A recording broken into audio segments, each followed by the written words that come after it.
जो लोग महाराष्ट्र से परिचित होंगे उन्हें पता होगा कि वहां पर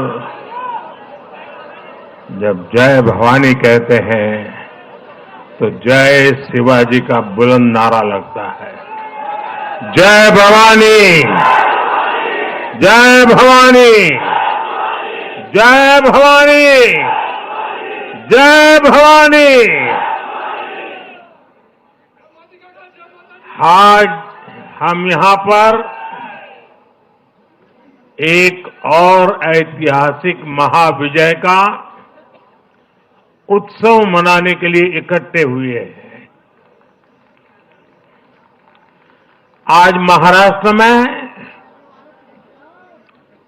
विकासवाद की जीत हुई है। महाराष्ट्र में सुशासन की जीत हुई है। महाराष्ट्र में सच्चे सामाजिक न्याय की विजय हुई है। और साथियों, आज महाराष्ट्र में झूठ, छल, फरेब बुरी तरह हारा है।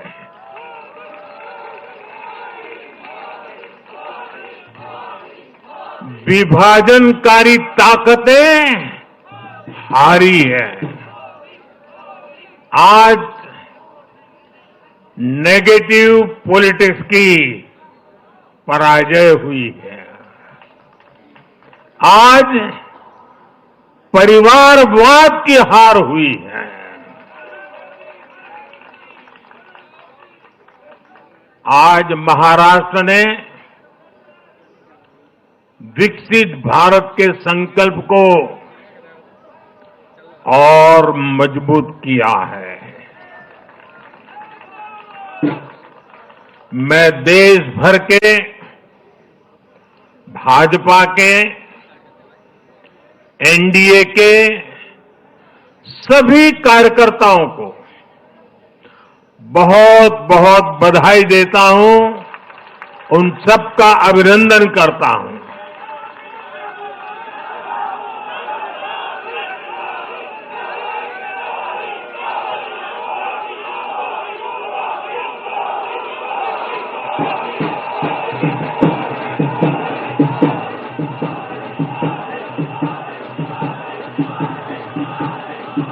मैं श्री एकनाथ शिंदे जी, मेरे परम मित्र देवेंद्र फडणवीस जी, भाई अजित पवार जी, उन सब की भी भूरी भूरी प्रशंसा करता हूं। साथियों, आज देश के अनेक राज्यों में उपचुनावों के भी नतीजे आए हैं। नड्डा जी ने विस्तार से बताया है, इसलिए मैं विस्तार में नहीं जा रहा हूं। लोकसभा की भी हमारी एक सीट और बढ़ गई है।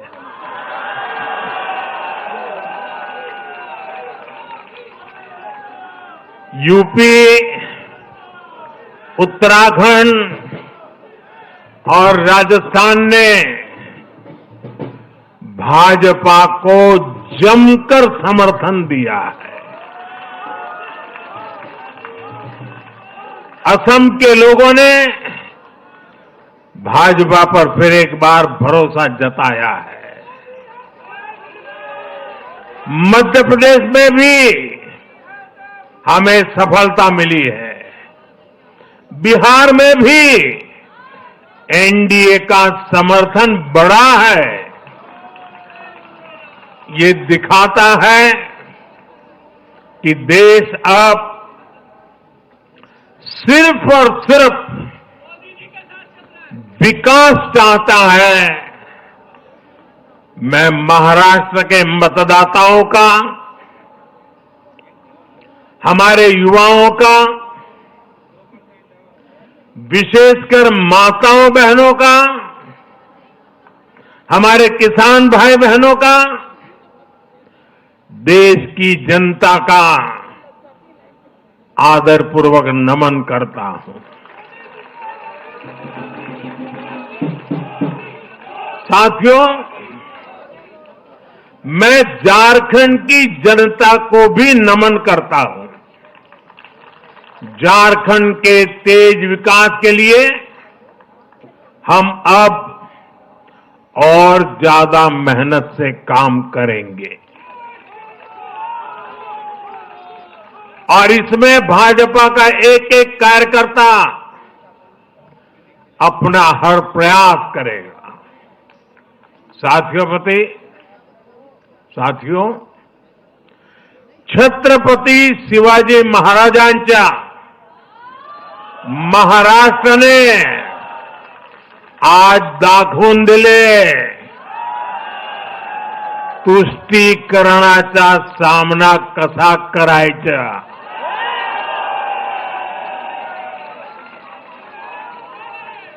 छत्रपती शिवाजी महाराज,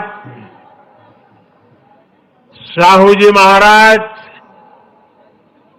महात्मा फुले, सावित्रीबाई फुले, बाबा साहब आंबेडकर, वीर सावरकर, बाला साहब ठाकरे, ऐसे महान व्यक्तित्वों की धरती ने इस बार पुराने सारे रिकॉर्ड तोड़ दिए।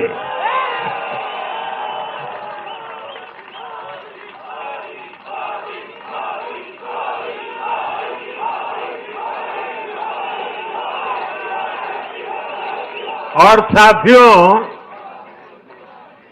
बीते 50 साल में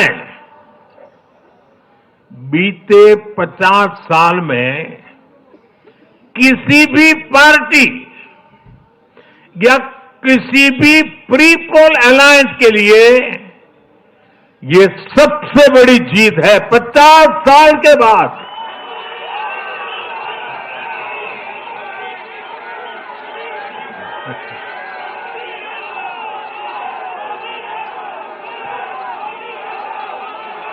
और एक महत्वपूर्ण बात मैं बताता हूं, ये लगातार तीसरी बार है जब भाजपा के नेतृत्व में किसी गठबंधन को लगातार महाराष्ट्र ने आशीर्वाद दिए हैं, विजयी बनाया है। और ये लगातार तीसरी बार है जब भाजपा महाराष्ट्र में सबसे बड़ी पार्टी बनकर उभरी है।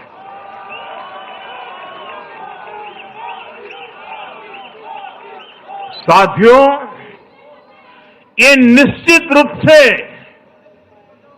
ऐतिहासिक है। ये भाजपा के गवर्नेंस मॉडल पर मुहर है।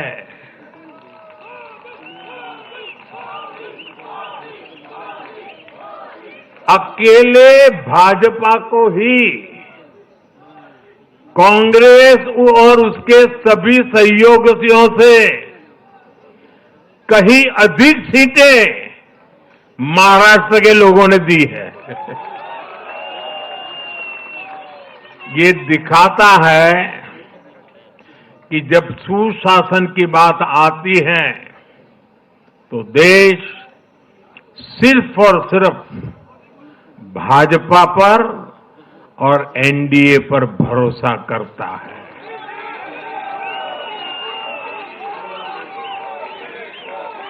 साथियों, एक और बात है जो आपको और खुश कर देगी। महाराष्ट्र देश का छठा राज्य है जिसने भाजपा को लगातार 3 बार जनादेश दिया है।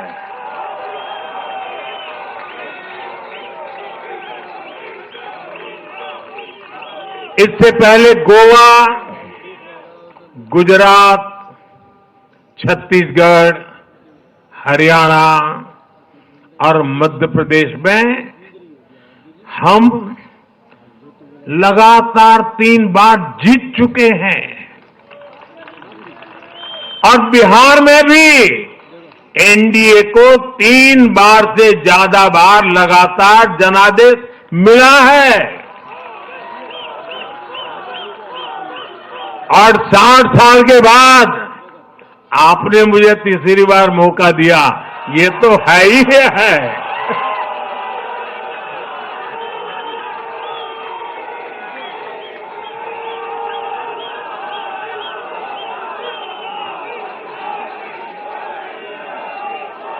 ये जनता का हमारे सुशासन के मॉडल पर विश्वास है और इस विश्वास को बनाए रखने में हम कोई कोर कसर बाकी नहीं रखेंगे। साथियों, मैं आज महाराष्ट्र की जनता जनार्दन का विशेष अभिनंदन करना चाहता हूं। लगातार तीसरी बार स्थिरता को चुनना ये महाराष्ट्र के लोगों की सूझबूझ को दिखाता है। हां, बीच में जैसा अभी नड्डा जी ने विस्तार से कहा था, कुछ लोगों ने धोखा करके अस्थिरता पैदा करने की कोशिश की, लेकिन महाराष्ट्र ने उनको नकार दिया है और उस पाप की सजा मौका मिलते ही दे दी है।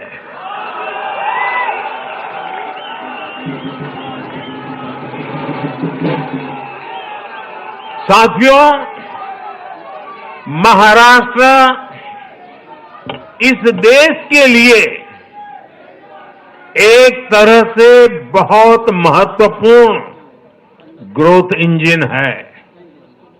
इसलिए महाराष्ट्र के लोगों ने जो जनादेश दिया है, वो विकसित भारत के लिए बहुत बड़ा आधार बनेगा। वो विकसित भारत के संकल्प की सिद्धि का आधार बनेगा। साथियों, हरियाणा के बाद महाराष्ट्र के चुनाव का भी सबसे बड़ा संदेश है एकजुटता। एक है तो एक है तो एक है तो ये आज देश का महामंत्र बन चुका है। कांग्रेस और उसके इकोसिस्टम, उन्होंने सोचा था कि संविधान के नाम पर झूठ बोलकर, आरक्षण के नाम पर झूठ बोलकर एससी, एसटी, ओबीसी को छोटे छोटे समूह में बांट देंगे।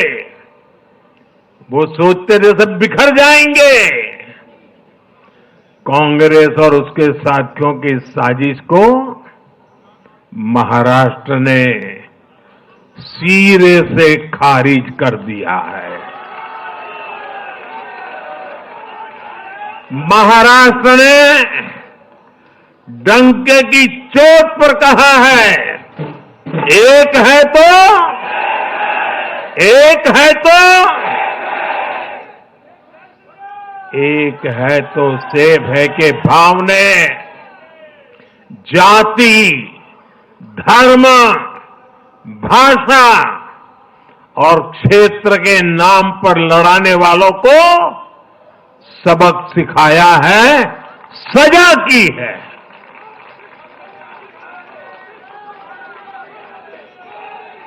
आदिवासी भाई बहनों ने भी भाजपा एनडीए को वोट दिया। ओबीसी भाई बहनों ने भी भाजपा एनडीए को वोट दिया। मेरे दलित भाई बहनों ने भी भाजपा एनडीए को वोट दिया। समाज के हर वर्ग ने भाजपा एनडीए को वोट दिया। ये कांग्रेस और इंडी गठबंधन के उस पूरे इकोसिस्टम की सोच पर करारा प्रहार है, जो समाज को बांटने का एजेंडा चला रहे थे। साथियों, महाराष्ट्र ने एनडीए को इसलिए भी प्रचंड जनादेश दिया है क्योंकि हम विकास और विरासत दोनों को साथ लेकर चलते हैं। महाराष्ट्र की धरती पर इतनी विभूतियां जन्मी है। बीजेपी और मेरे लिए छत्रपति शिवाजी महाराज आराध्य पुरुष है।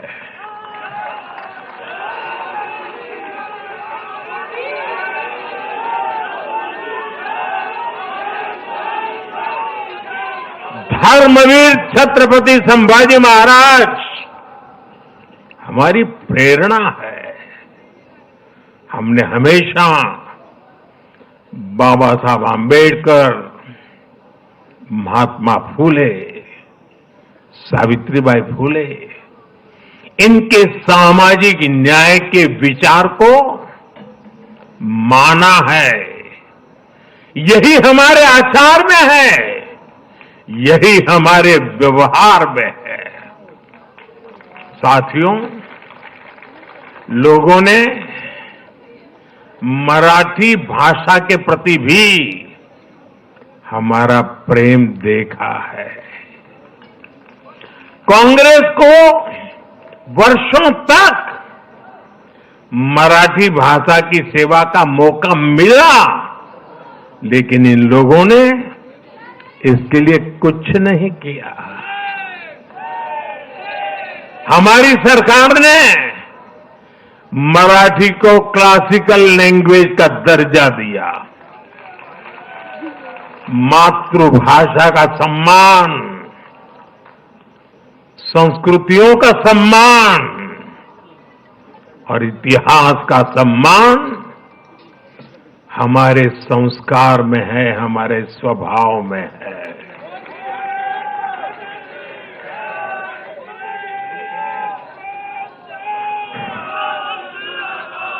और मैं तो हमेशा कहता हूं, मातृभाषा का सम्मान मतलब अपनी मां का सम्मान।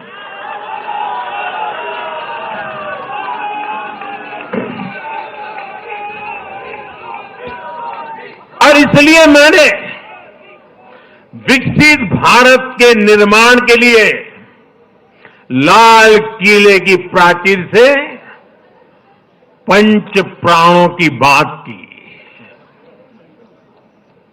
हमने इसमें विरासत पर गर्व को भी शामिल किया। जब भारत विकास भी और विरासत भी इसका संकल्प लेता है तो पूरी दुनिया इसे देखती है। आज विश्व हमारी संस्कृति का सम्मान करता है। क्यों? क्योंकि हम इसका सम्मान करते हैं। अब अगले 5 साल में महाराष्ट्र विकास भी विरासत भी के इसी मंत्र के साथ तेज गति से आगे बढ़ेगा। साथियों, इंडी वाले देश के बदले मिजाज को नहीं समझ पा रहे हैं।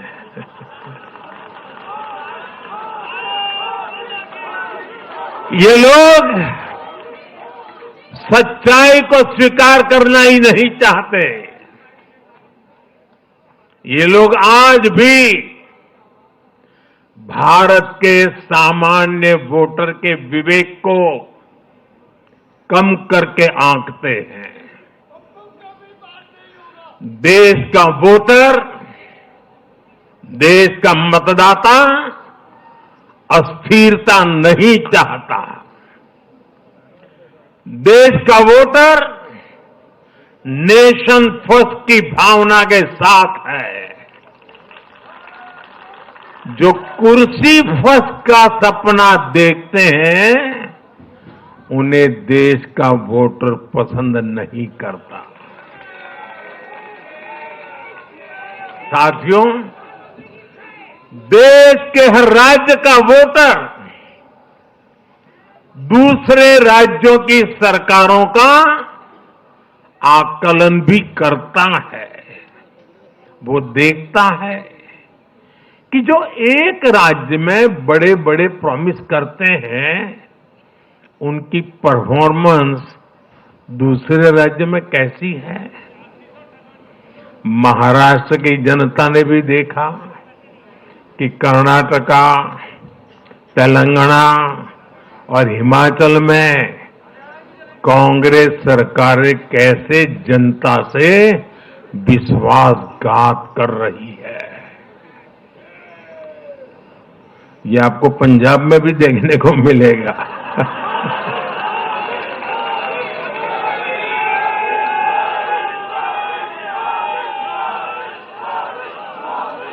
जो वादे महाराष्ट्र में किए गए, उनका हाल दूसरे राज्यों में क्या है। इसलिए कांग्रेस के पाखंड को जनता ने खारिज कर दिया है। कांग्रेस ने जनता को गुमराह करने के, इसके लिए जो दूसरे राज्यों के अपने मुख्यमंत्री तक मैदान में उतारे, तब भी इनकी चाल सफल हो नहीं पाई। इनके ना तो झूठे वादे चले और ना ही खतरनाक एजेंडा चला।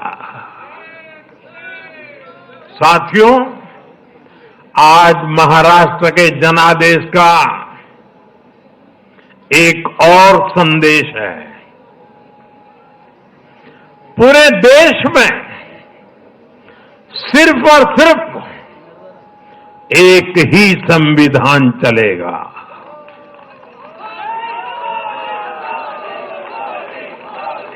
वो संविधान है बाबा साहब आंबेडकर का संविधान, भारत का संविधान। जो भी सामने या पर्दे के पीछे देश में दो संविधान की बात करेगा, उसको देश पूरी तरह से नकार देगा।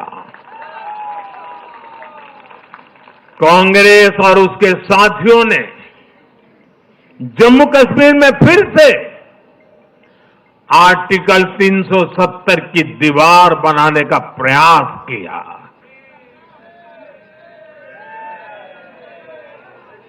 वो संविधान का भी अपमान है। महाराष्ट्र ने उनको साफ साफ बता दिया कि ये नहीं चलेगा। अब दुनिया की कोई भी ताकत, और मैं कांग्रेस वालों को कहता हूं, कान खोल के सुन लो,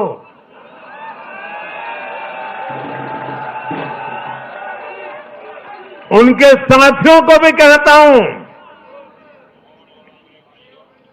अब दुनिया की कोई भी ताकत 370 को वापस नहीं ला सकती।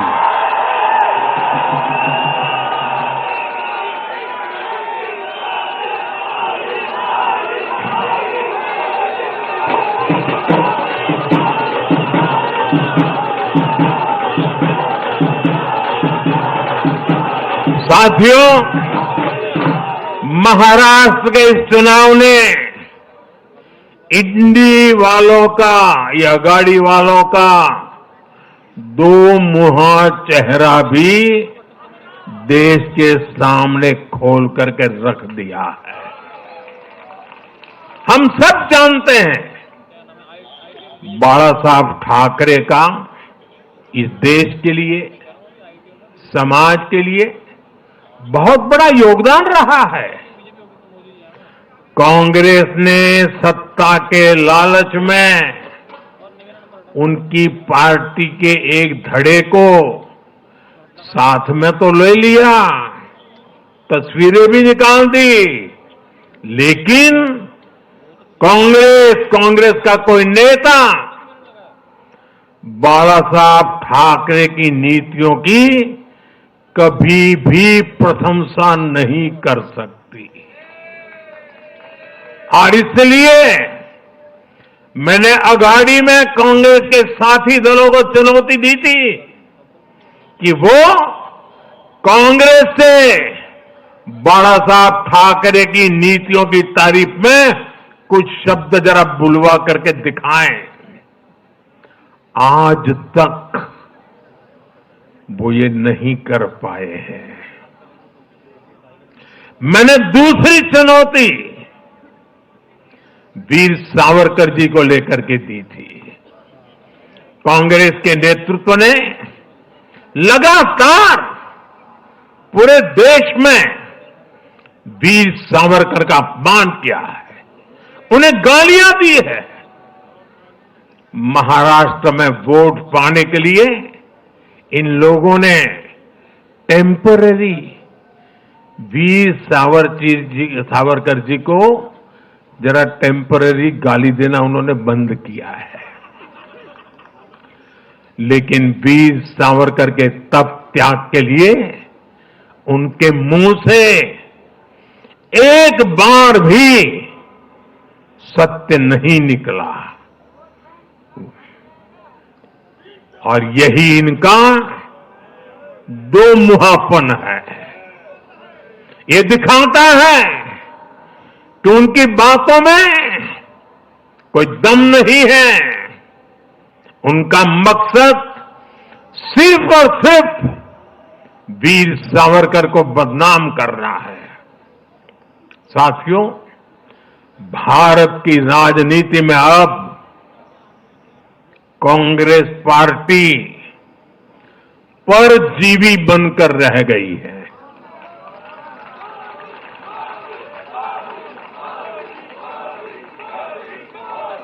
कांग्रेस पार्टी के लिए अब अपने दम पर सरकार बनाना लगातार मुश्किल हो रहा है। हाल ही के चुनावों में जैसे आंध्र प्रदेश, अरुणाचल प्रदेश, सिक्किम, हरियाणा और आज महाराष्ट्र में उनका सुपड़ा साफ हो गया।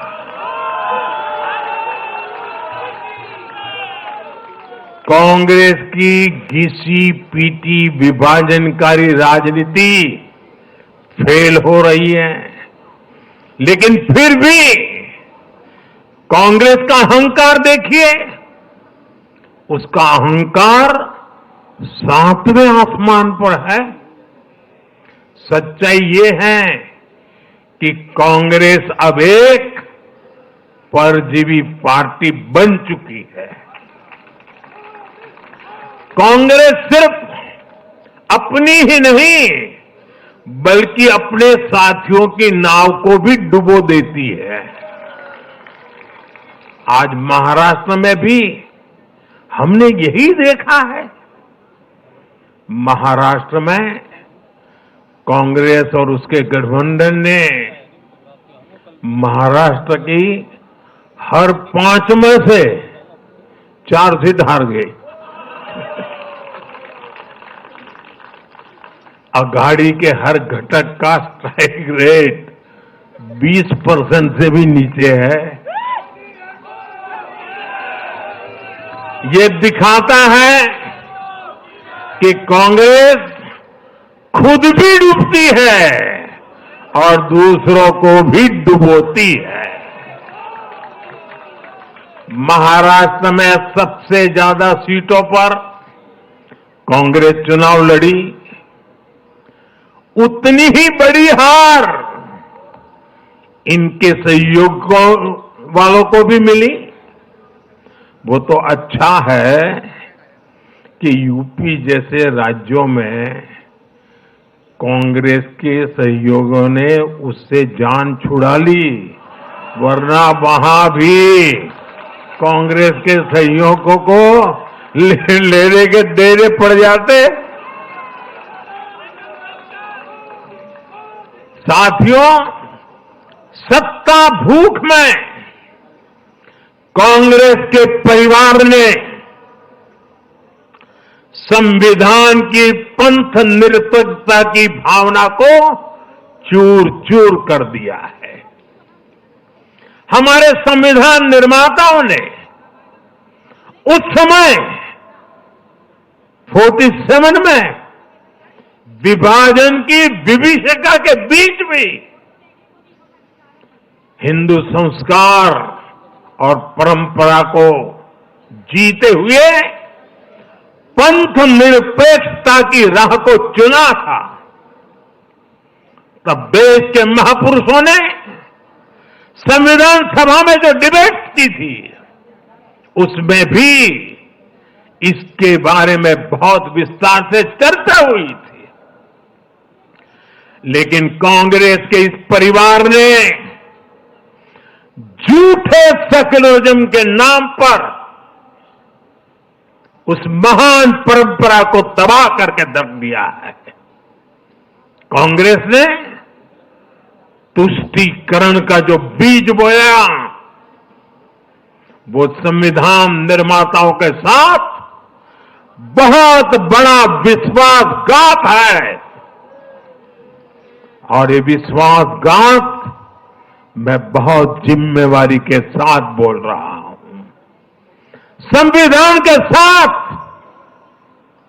इस परिवार का विश्वासघात है। दशकों तक कांग्रेस ने देश में यही खेल खेला। कांग्रेस ने तुष्टीकरण के लिए कानून बनाए, सुप्रीम कोर्ट के आदेश तक की परवाह नहीं की। इसका एक उदाहरण वक्फ बोर्ड है।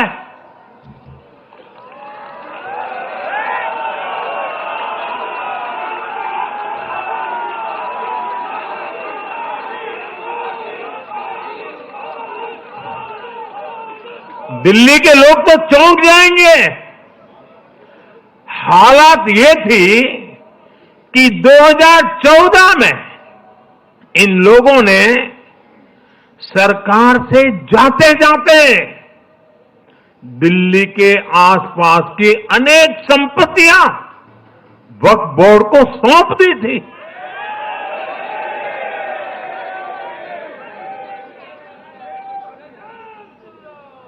बाबा साहब आंबेडकर जी ने जो संविधान हमें दिया है ना, जिस संविधान की रक्षा के लिए हम प्रतिबद्ध है, संविधान में वक्फ कानून का कोई स्थान ही नहीं है।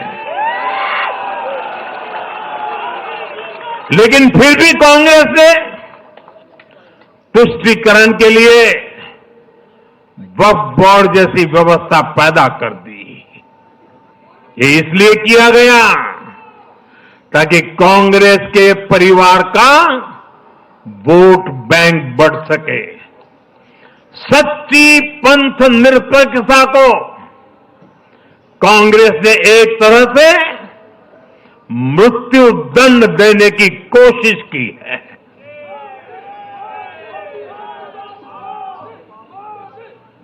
साथियों, कांग्रेस के शाही परिवार की सत्ता भूख इतनी विकृति हो गई है कि उन्होंने सामाजिक न्याय की भावना को भी चूर चूर कर दिया है। एक समय था जब कांग्रेस के नेता इंदिरा जी समेत खूब जात पात के खिलाफ बोलते थे, पब्लिकली लोगों को समझाते थे, एडवर्टाइजमेंट छापते थे। लेकिन आज यही कांग्रेस और कांग्रेस का एक परिवार खुद की सत्ता भूख को शांत करने के लिए जातिवाद का जहर फैला रहा है। इन लोगों ने सामाजिक न्याय का गला घोंट दिया है।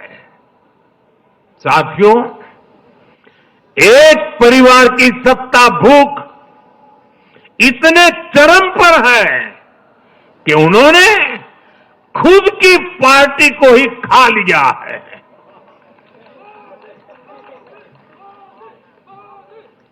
देश के अलग अलग भागों में कई पुराने जमाने के कांग्रेस कार्यकर्ता हैं, पुरानी पीढ़ी के लोग हैं जो अपने जमाने की कांग्रेस को ढूंढ रहे हैं। लेकिन आज की कांग्रेस के विचार से, व्यवहार से, आदत से उनको ये साफ पता चल रहा है कि ये वो कांग्रेस नहीं है। इसलिए कांग्रेस में आंतरिक रूप से असंतोष बहुत ज्यादा बढ़ रहा है। उनकी आरती उतारने वाले भले आज इन खबरों को दबा के रखे, लेकिन भीतर आग बहुत बड़ी है।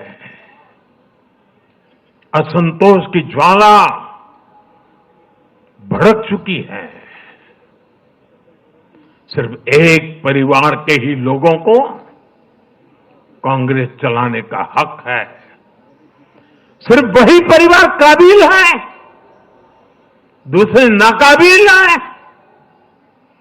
परिवार की सोच ने, इस जीत ने कांग्रेस में एक ऐसा माहौल भी बना दिया कि किसी भी समर्पित कांग्रेस कार्यकर्ता के लिए वहां काम करना मुश्किल हो गया है। आप सोचिए, कांग्रेस पार्टी की प्राथमिकता आज सिर्फ और सिर्फ परिवार है। देश की जनता उनकी प्राथमिकता नहीं है। और जिस पार्टी की प्राथमिकता जनता न हो, वो लोकतंत्र के लिए बहुत ही नुकसानदायी होती है। साथियों, कांग्रेस का परिवार सत्ता के बिना जी नहीं सकता। चुनाव जीतने के लिए लोग कुछ भी कर सकते हैं। दक्षिण में जाकर उत्तर को गाली देना, उत्तर में जाकर के दक्षिण को गाली देना, और विदेश में जाकर देश को गाली देना।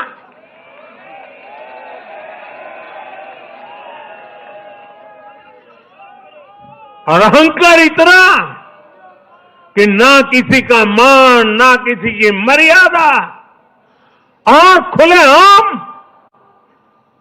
झूठ बोलते रहना, हर दिन एक नया झूठ बोलते रहना। यही कांग्रेस और उसके परिवार की सच्चाई बन गई है।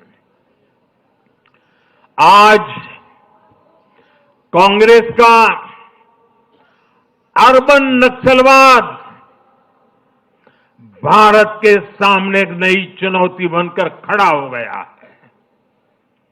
इन अर्बन नक्सलियों का रिमोट कंट्रोल देश के बाहर है, और इसलिए सभी को इस अर्बन नक्सलवाद से बहुत सावधान रहना है।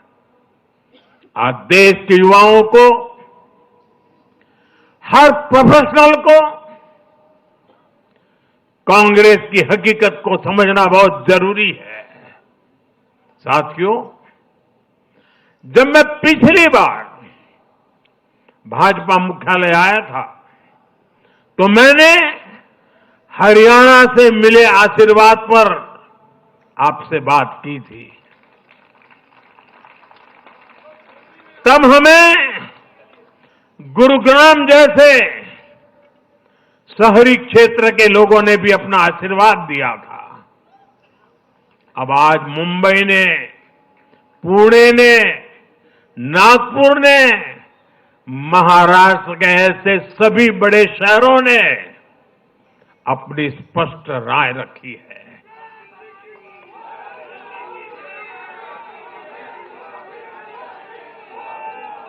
शहरी क्षेत्रों के गरीब हो,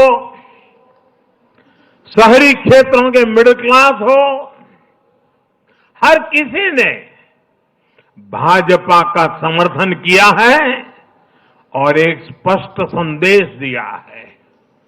यह संदेश है आधुनिक भारत का, विश्व स्तरीय शहरों का। हमारे महानगरों ने विकास को चुना है, आधुनिक इंफ्रास्ट्रक्चर को चुना है और सबसे बड़ी बात, उन्होंने विकास में रोड़े अटकाने वाली राजनीति को नकार दिया है। आज बीजेपी हमारे शहरों में ग्लोबल स्टैंडर्ड के इंफ्रास्ट्रक्चर बनाने के लिए लगातार काम कर रही है। चाहे मेट्रो नेटवर्क का विस्तार हो, आधुनिक इलेक्ट्रिक बसें हो, कोस्टल रोड और समृद्धि महामार्ग जैसे शानदार प्रोजेक्ट हो, एयरपोर्ट का आधुनिकीकरण हो, शहरों को स्वच्छ बनाने की मुहिम हो, इन सभी पर बीजेपी का बहुत ज्यादा जोर है। आज का शहरी भारत ईज ऑफ लिविंग चाहता है और इन सब के लिए उसका भरोसा बीजेपी पर है, एनडीए पर है। साथियों, आज बीजेपी देश के युवाओं को नए नए सेक्टर्स में अवसर देने का प्रयास कर रही है। हमारी नई पीढ़ी इनोवेशन और स्टार्टअप के लिए माहौल चाहती है। बीजेपी से ध्यान में रखकर नीतियां बना रही है, निर्णय ले रही है। हमारा मानना है कि भारत के शहर विकास के इंजन है। शहरी विकास से गांवों को भी ताकत मिलती है। आधुनिक शहर नए अवसर पैदा करते हैं। हमारा लक्ष्य है कि हमारे शहर दुनिया के सर्वश्रेष्ठ शहरों की श्रेणी में आए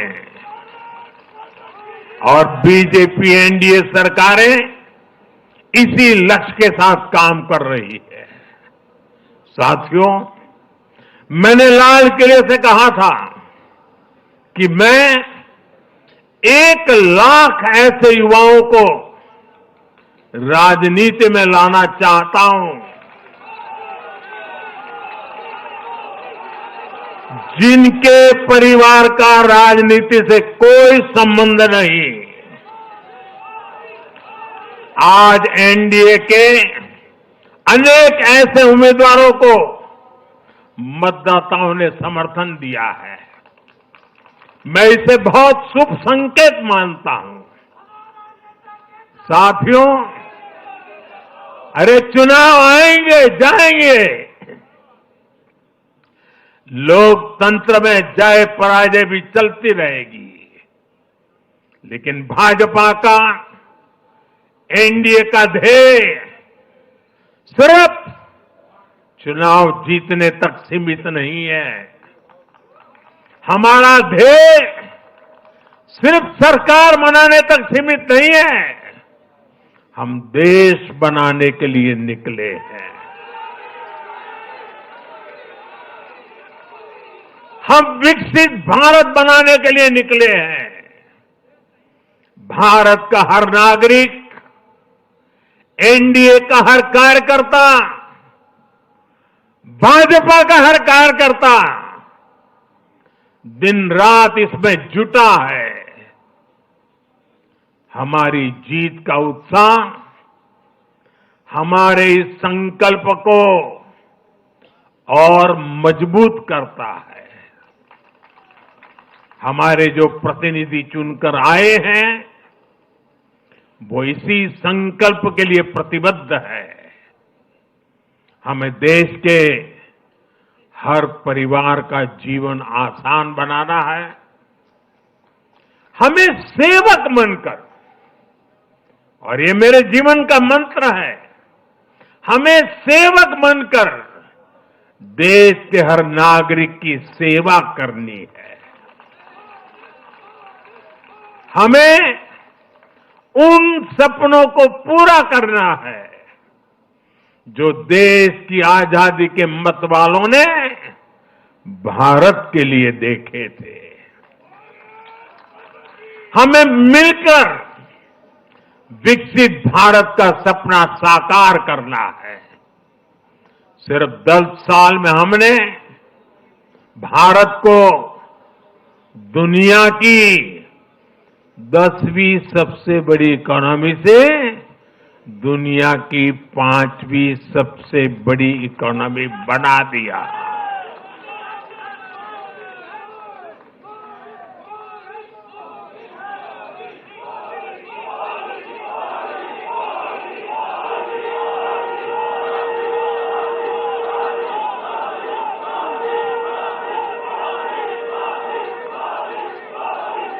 किसी को भी लगता अरे मोदी जी 10 में से 5 पर पहुंच गए, अब तो बैठो आराम से। आराम से बैठने के लिए मैं पैदा नहीं हुआ।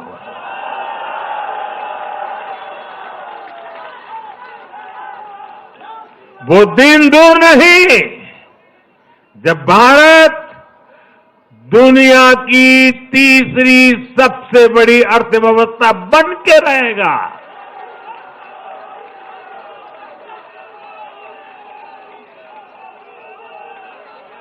हम मिलकर आगे बढ़ेंगे, एकजुट होकर आगे बढ़ेंगे तो हर लक्ष्य पाकर रहेंगे। इसी भाव के साथ एक है तो